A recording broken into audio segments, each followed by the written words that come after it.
सभी मित्रों को नमः संस्कृताय।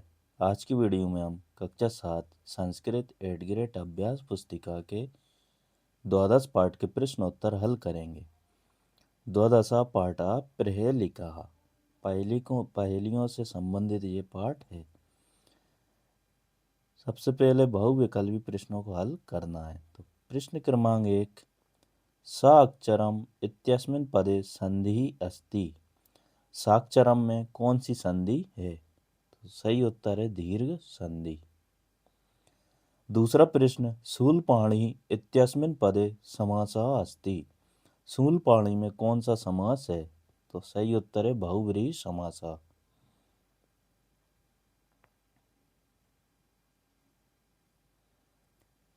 प्रश्न क्रमांक 3, निप्सामि इति पदस्य प्रकृति प्रत्ययम् अस्ति।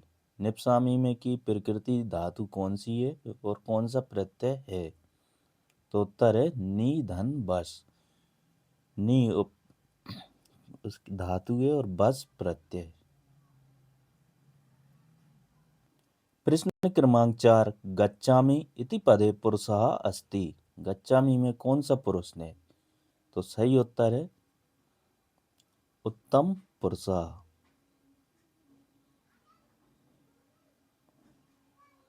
प्रश्न क्रमांक 5, जलस्य मध्ये निपसति। जल के मध्य कौन रहता है? तो सही उत्तर है मत्स्य, मछली। रिक्त स्थानानि पूरयत। छठा क्वेश्चन है, वदन्तु इति पदे खालिस्तान पुरुषः खालिस्तान वचनम् अस्ति। वदन्तु में कौन सा पुरुष और कौन सा वचन है? तो उत्तर है प्रथम वचन बहुवचनम। सातवां प्रश्न, मम इति पदे कारकम अस्ति। मम कौन से कारक से संबंधित है? तो उत्तर है संबंध कारक। आठवां प्रश्न, स अक्षरम न च पंडिता अस्ति। अक्षरों से थे लेकिन पंडित नहीं है, तो कौन है? उत्तर पत्र। नवा क्वेश्चन है, अपदम पदस्य हिंदी अर्थ अस्ति। अपदम का हिंदी अर्थ बताइए। तो उत्तर है बिना पैर वाला। 10वां प्रश्न, फला नाम दाता अस्ति। फल देने वाला कौन है? तो उत्तर है वृक्षे। वृक्षों फल देते हैं। नीचे उसके दिया सो जाति जीवा भोजनानि संति। तो उत्तर हो जाएगा मम।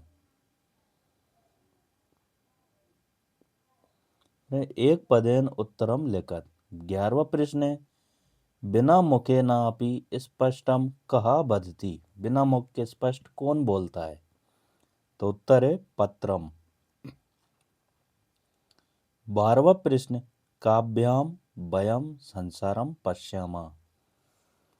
कौन किसके द्वारा हम इस संसार को देखते हैं? तो उत्तर है नेत्राभ्याम, मतलब कि आंखों से।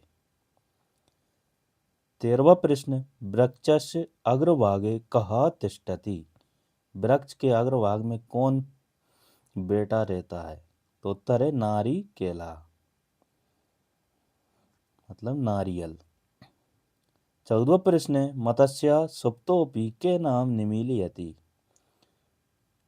मछली सोती भी नहीं है आंखों के किसके होने के बाद भी, मतलब नयम नयनम नेत्रम। एक वाक्य उत्तरम लिखत। 15वां प्रश्न है, पादाभ्याम बिना कहा दूरम गच्छति। बिना पैरों के कौन दूर तक जाता है?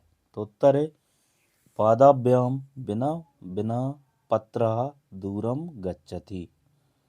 पैरों के बिना पत्र दूर तक जाता है। 16वां प्रश्न, विभिन्नानि मधुराणि फलानि कुतः प्राप्यते। विभिन्नानि मधुर मतलब विभिन्न मधुर फल किससे प्राप्त होते हैं? तो उत्तर है विभिन्नानि मधुराणि फलानि वृक्षः प्राप्यते। विभिन्न मधुर फल हमें वृक्षों से प्राप्त होते हैं। 17वां प्रश्न है, घट जलाशय मेघातिरिक्तम जलम कस्मिन् वर्तते। घट जलाशय और मेघों के अतिरिक्त जल हमें किससे प्राप्त होता है? मतलब घड़ा, तालाब और मेघों के अतिरिक्त जल किससे प्राप्त हो जाता है? तो घट जलाशय मेघातिरिक्तम जलम नारिकेल फले वर्तते। घट जलाशय और मेघों के अतिरिक्त हमें जल नारियलों से भी प्राप्त होता है। 18वां प्रश्न, कस्य आदि अन्ते च न आगच्छति। तो उत्तर है नयनस्य आदि अन्ते च न आगच्छन्ति। फिर है दीर्घ उत्तरम लिखत। तो 19वां प्रश्न, जलाशये के जीवा निवसन्ति संस्कृत कृते सूची निर्माणम कुरुत। जल में रहने वाले जीवों की संस्कृत में सूची निर्माण कीजिए। यह मकरहा।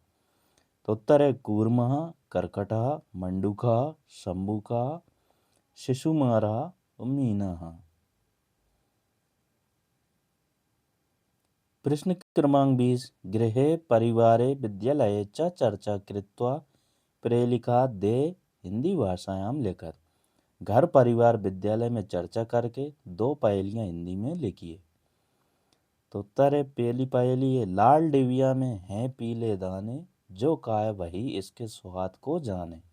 उत्तर है अनार। दूसरी, एक लाठी की सुनो कहानी, जिसमें भरा है मीठा पानी। तो उत्तर है गन्ना।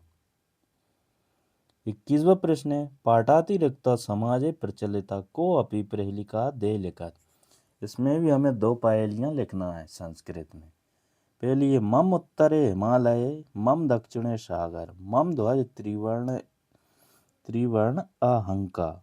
तो उत्तर है भारत। दूसरा है, का शीतल वाहिनी गंगा, का शीतल वाहिनी गंगा।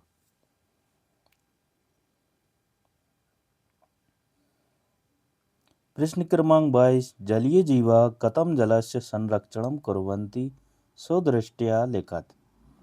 तो उत्तर है, जलस्य संरक्षणं जलीय जीवा निम्नलिखितम उपायम कुर्वन्ति। जलस्य शुद्धिकरणं जलीय जीवा जलस्य प्रदूषणं न्यूनयन्ति। उदाहरणार्थम जलपातपः प्लांकटन जलस्य रसायनानाम् अपशोषणं कुर्वन्ति। सभी मित्रों को नमः संस्कृताय। अगले वीडियो में हम अगले पाठ प्रश्नोत्तर हल करेंगे। इस पाठ के प्रश्नोत्तर पूर्ण हो गए हैं।